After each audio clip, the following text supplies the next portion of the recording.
Assalamualaikum warahmatullahi wabarakatuh.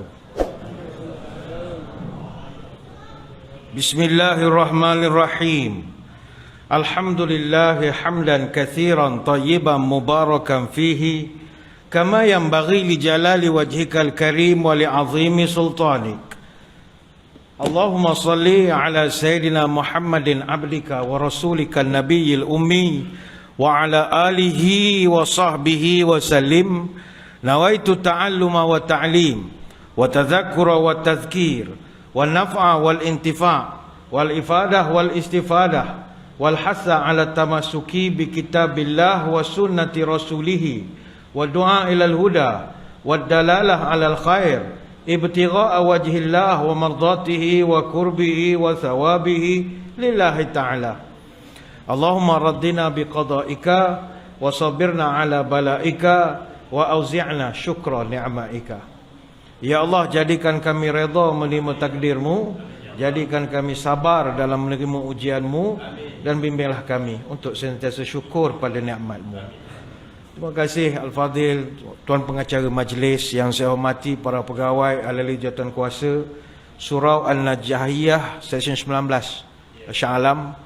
Seterusnya tuan-tuan guru, para alim ulama, para habaib, muslimin muslimat, hadirin hadirat, tuan-tuan puan-puan, moga-moga dirahmati Allah sekalian. Malam ini kita akan membicarakan satu tajuk moga-moga bermanfaat, iaitu ujub ataupun bahaya ujub.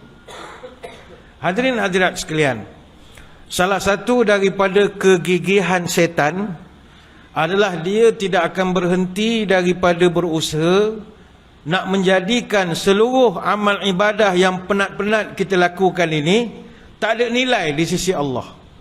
Memang setan dia punya sebahagian daripada misi dan objektif dia adalah untuk menjadikan kepenatan kita macam tadi maghrib, kita buatlah banyak amal sekalipun, rupanya di sisi Allah tak ada harga, tak ada nilai.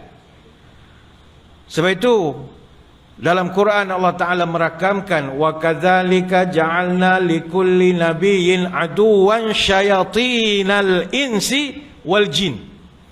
Dan kami jadikan bagi tiap-tiap nabi itu musuh, terdiri daripada syaitan, manusia dan juga jin. Yuhi ba'duhum ila ba'din zukhrufal qawli ghurura. Yang mana kerja syaitan, manusia dan jin itu adalah untuk nak membisikkan kata-kata indah bagi memperdaya orang yang mendengar. Surah Al-An'am ayat 112. Maka salah satu daripada cara syaitan nak menjerumuskan kita ini ke dalam ibadah yang rosak adalah dengan membisikkan rasa ujub di dalam hati. Ujub ni tuan-tuan, rasa heran pada diri sendiri. Dia takjub. Heran dari segi apa? Dia rasa dia hebat berbanding dengan orang lain. Dan percayalah, ujub ini dia memang mencacatkan amal ibadah kita. Sebab itu kata Ibn Mas'ud, al-halaku fisnaini, kebinasaan manusia itu berpunca daripada dua faktor.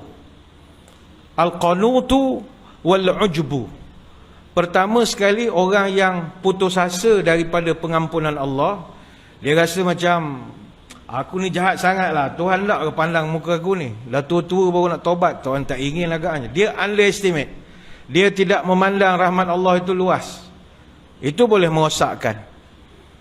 Yang kedua, al-ujbu, orang yang merasakan dia lebih baik daripada orang lain, lalu dia memandang remeh pada orang. Ini masalah. Jadi baik itu bagus, merasa baik itu yang masalah. Merasa kita lebih baik. Sebab itu dalam bahasa Inggeris ada satu perkataan dia panggil narsis. Narsis ni dia ada sejarah dia. Kenapa nama perkataan narsis ni? Orang yang terlalu kagum dengan kejayaan peribadi dia.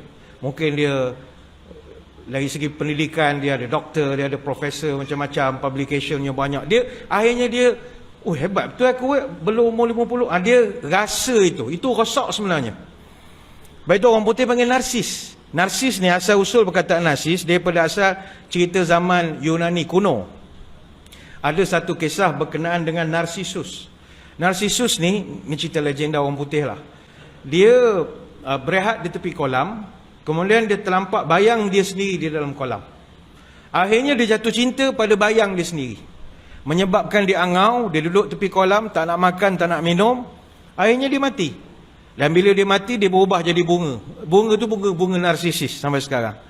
Betul, orang yang terlalu mengatakan dia ni lebih pada orang narsis, kita panggil. Sebab itu Nabi pesan, salasun muhlikat.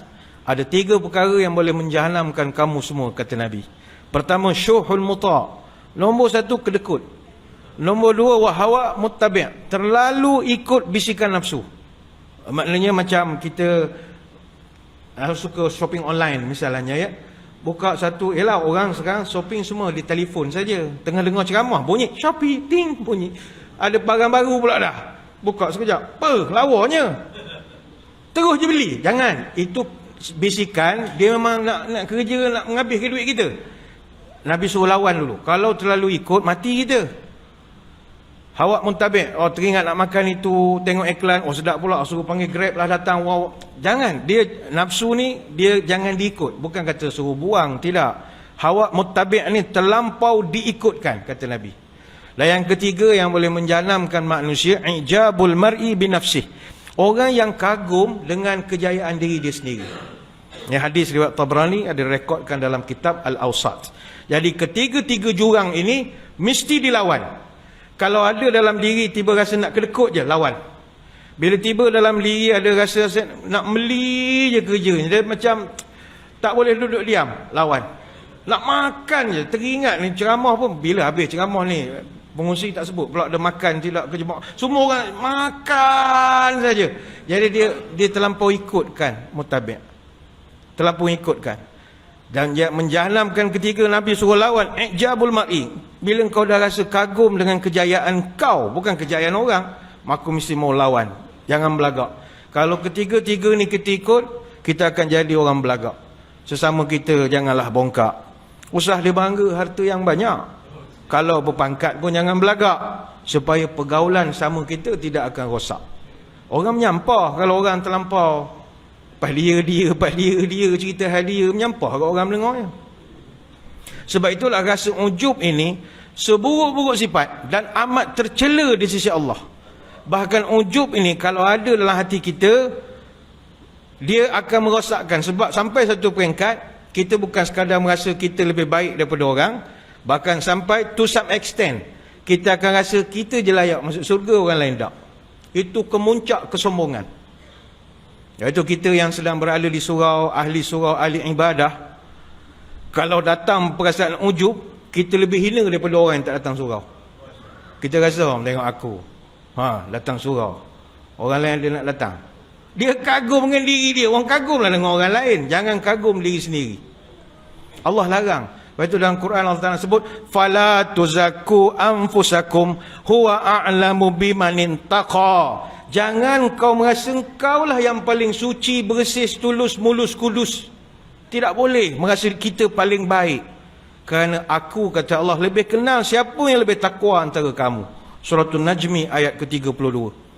Sebab itu, kalau kita kaji, mengapakah iblis yang dulunya begitu mulia, rajin bertasbih, rajin beribadah kepada Allah di dalam surga, dan dia menjadi ketua kepada para malaikat, tapi akhirnya dia diusir oleh Allah daripada surga dan dikutuk sampai kiamat. Why?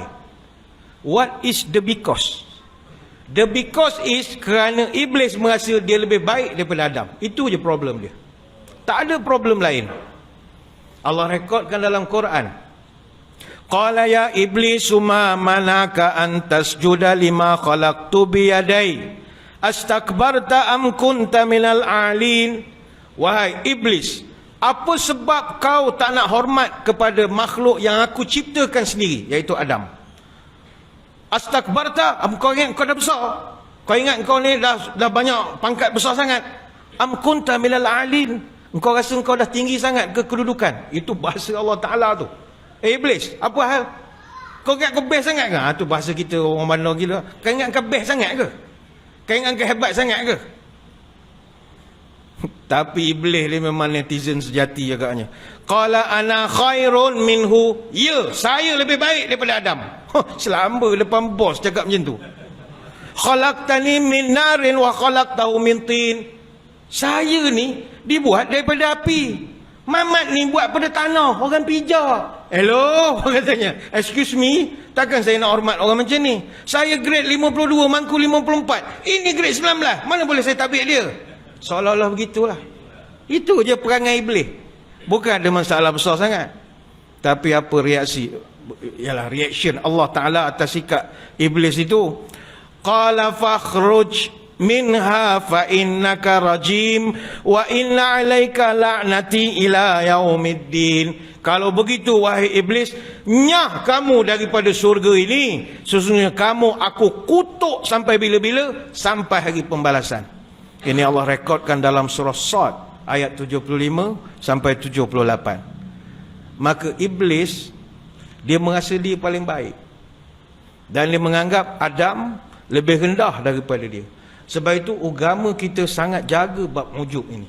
Kita mungkin sekarang merasa kagum dengan kebaikan kita boleh datang surau. Mula-mula je. Mula-mula kita kagum benda kecil-kecilan dulu lah. Dapat datang surau, dapat semayang soh depan, dapat berpakaian ikut sunnah Nabi. Lepas tu kita dah start memandang dengan jelingan mata bagi orang yang tak datang. Tengok ni semua ni.